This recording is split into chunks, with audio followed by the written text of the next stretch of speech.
I'm sure you've had several "my legs aren't working" moments as you ran out of T2 in a triathlon. Yep, so we're going to run you through 8 quick tips to help you.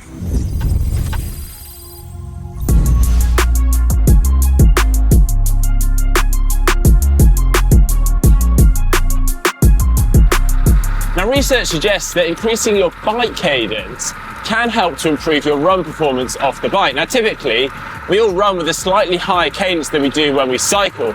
But when we cycled for a number of hours, we find we get ourselves into a bit of a rhythm with that. It's very hard to get ourselves out of that. So when we jump off the bike, very often we end up running with a slightly lower cadence than we would normally, and therefore a less efficient running style. Now, we're not suggesting you suddenly overhaul your bike cadence for good and increase it, but what you can do is just lift it slightly in the final few kilometers of the bike leg by maybe 5 to 10 RPM and ready your legs.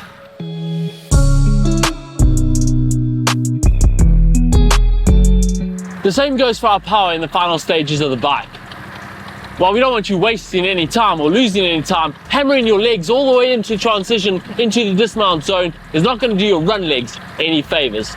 Now, we're not telling you to coast it in, but shaving just 10 or 20 watts off your power in the last few minutes of the bike can do wonders for your run legs.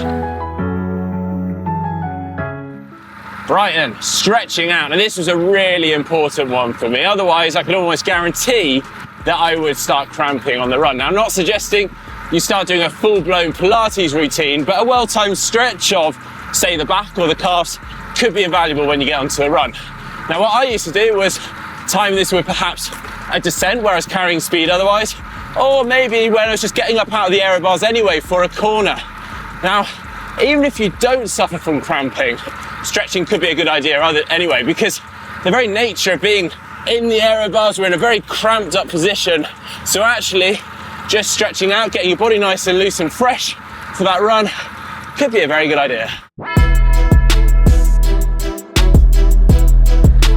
Hydrate and fuel in advance. Racing can be quite intense, and sometimes you forget to fuel and hydrate properly, and then it's tempting to make up for lost time towards the end of the bike by chugging it all down.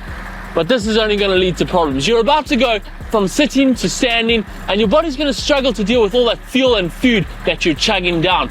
You're definitely asking for cramps and stomach cramps and side stitches and just a general uneasy feeling.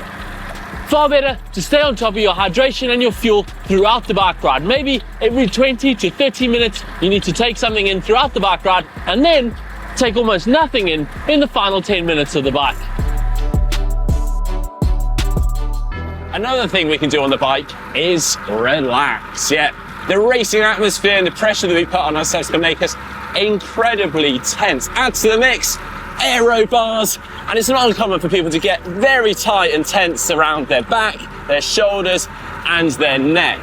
Now, not only is this obviously making us really tight, it's also incredibly tiring and a big waste of energy. So to help this, you can actually think of just taking big, deep, calm breaths to help relax our upper body.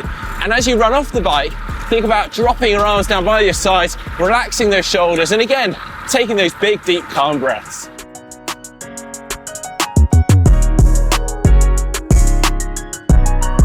Of course, we couldn't forget brick sessions, simply practicing running off the bike in training. These are great to condition your body to what they're going to experience on race day, but they're also good for getting used to that feeling of what you're going to feel on race day. Your legs are going to feel like, well, bricks.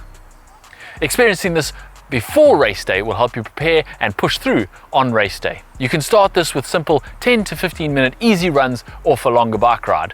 And you can build this up to longer runs off the bike or even race day intensities off the bike in training. As we've alluded to, you can often feel far from your best when running off the bike. And often that's a result of literally your form being far from its best. And often because we're tired and tight from the bike, we end up sitting and sinking into that stride. Instead, we want to imagine ourselves running nice and tall, and I often imagine actually a rope being attached to the top of my head and pulling me up as I run, so I'm running nice and tall. An additional good cue is actually thinking of driving your knee up. That will stop you from shuffling along and also sitting into the stride.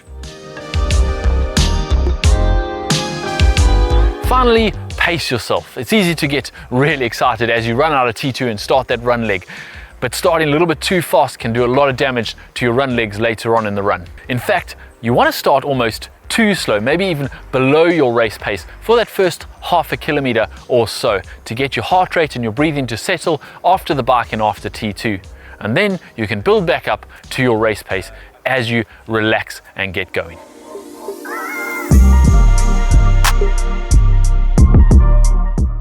Now, unfortunately, we can't guarantee that your legs are ever going to feel absolutely fresh running off the bike, but these points will hopefully at least help you run better.